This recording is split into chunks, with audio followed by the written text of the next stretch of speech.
Hello everyone. आज आम the pickup विषय रे पढ़िबा। पिकअप मीन्स मयूर। आमर जोड़ा जातीय पशु। आमर जातीय पशु ना कौन? मयूर। चलंतु स्टार्ट करिबा।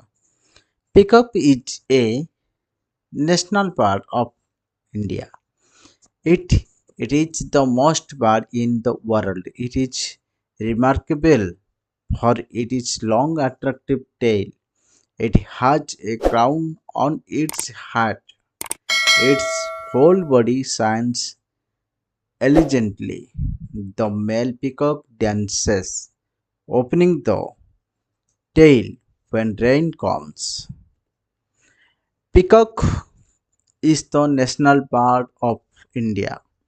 Peacock ହେଉଛି ଆମ ଭାରତର ଜାତୀୟ ପକ୍ଷୀ। Peacock means Mayur. Peacock means Mayur. Is the national bird. Is the national bird. National means ଜାତୀୟ। Bird means ପଶୁ। Bird means ପକ୍ଷୀ। National birds ଅର୍ଥାତ୍ ଜାତୀୟ ପକ୍ଷୀ। ଆମ ଭାରତର ଜାତୀୟ ପକ୍ଷୀ କିଏ? ମୟୂର। It is the most bird in the world. ବହୁତ ଭଲ। ଆମ ପୃଥିବୀର ସବୁଠାରୁ ବହୁତ ଭଲ ପକ୍ଷୀ ହେଉଛି କିଏ? ମୟୂର। ପିକକ୍। ଇଟ୍ ମିନ୍ସ ମୟୂର। ଇଟ୍ କାହାକୁ ବୁଝାଏ? ପିକକ୍କୁ ବୁଝାଉଛି। ଏଠି ଆମେ କାହିଁକି ବାରମ୍ବାର ବ୍ୟବହାର କରାଯାଇଛି? ଅର୍ଥାତ୍ ପିକକ୍ ବଦଳରେ ଆମେ ବାରମ୍ବାର ଇଟ୍ ମଧ୍ୟ ବ୍ୟବହାର କରିପାରିବା। ଏଠି ପିକକ୍ ମଧ୍ୟ ଲେଖିଲେ ମଧ୍ୟ ହେବ। ଏଠି ଆମେ ପଢ଼ିପାରିବା peacock is remarkable for its long attractive tail. ଏମିତି ପଢ଼ିଲେ ହେବ। ଏମିତି ମଧ୍ୟ ପଢ଼ିଲେ ହେବ। It is remarkable for its long attractive tail. ଅର୍ଥାତ୍ ଏହାର ମୟୂର ଗୋଟିଏ ପ୍ରସିଦ୍ଧ ଆକର୍ଷଣୀୟ ଲାଞ୍ଜ ଅଛି। ବହୁତ ଲମ୍ବା ଆକର୍ଷଣୀୟ ଲାଞ୍ଜ ଅଛି।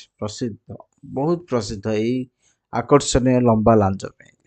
It has a crown on its head. Crown means ଚୂଳ, head means ମୁଣ୍ଡ। ଅର୍ଥାତ୍ ମୟୂରର ଚୂଳରେ ଅର୍ଥାତ୍ ମୁଣ୍ଡରେ ଗୋଟେ ଚୂଳ ଅଛି। Its whole body shines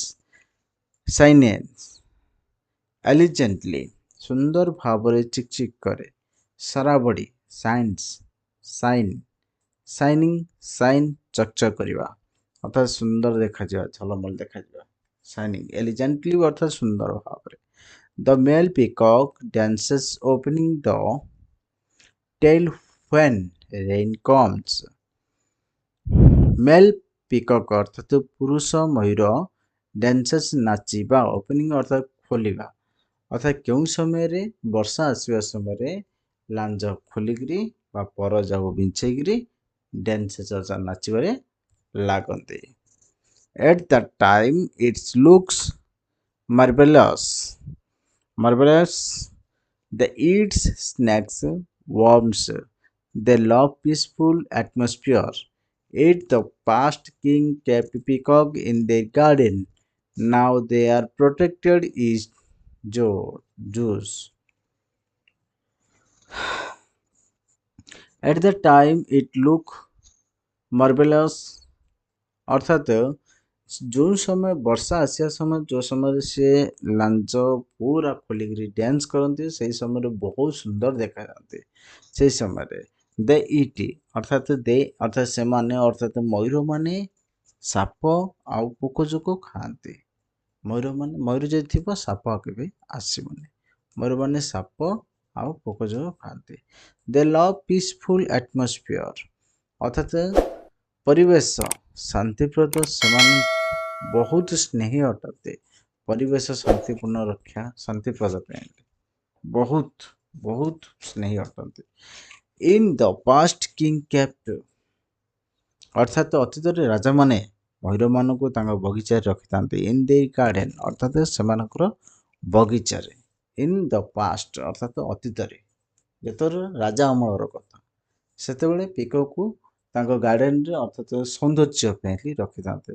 now De R protected in juice ଅର୍ଥାତ୍ ବର୍ତ୍ତମାନ ଏବେ ସଂରକ୍ଷିତ ଜାଗାରେ ଅର୍ଥାତ୍ ସଂରକ୍ଷିତ ଚିଡ଼ିଆଖାନାରେ ଥାଆନ୍ତି। କେଉଁମାନେ? ମୟୂରମାନେ। They are the precious gift of God. We should love and look after them. ସେମାନେ ହେଉଛନ୍ତି ଦାମୀ ଗିଫ୍ଟ, ଭଗବାନଙ୍କର ଗୋଟେ ଦାମୀ ଗିଫ୍ଟ। ତାଙ୍କୁ ଯେତେ ଅର୍ଥାତ୍ ସୁନ୍ଦର ତୃପ୍ତିର ଅବସାନରେ ଯେତେ ଦେଖୁଥିଲେ ସୁନ୍ଦର ଦିଶେ ଯେଉଁ କହୁନାହାନ୍ତି ସେମିତି ଟାଇପ୍ର। ପ୍ରିସିୟସ୍ ଅର୍ଥାତ୍ ଦାମୀ, ଗିଫ୍ଟ ଅର୍ଥାତ୍ ଉପହାର, ଭଗବାନଙ୍କର ଇଏ ଗୋଟେ ଦାମୀ ଉପହାର। ସେମାନେ ହେଉଛନ୍ତି we should love and look after them. ସେମାନଙ୍କୁ ଆମ୍ଭେମାନେ ବହୁତ ସ୍ନେହ ଆଉ ଯତ୍ନ ନେବା ଆବଶ୍ୟକ। Peacock in the national bird of India. It is the most bird in the world. It is remarkable for its long attractive tail. It has a crown on its head. Its whole body shines elegantly. The male peacock dances opening the tail. When rain comes means আসে বর্ষা আসে। At that time, it looks marvelous. They eat snakes, worms. They love peaceful atmosphere. In the past, king kept peacock in their garden.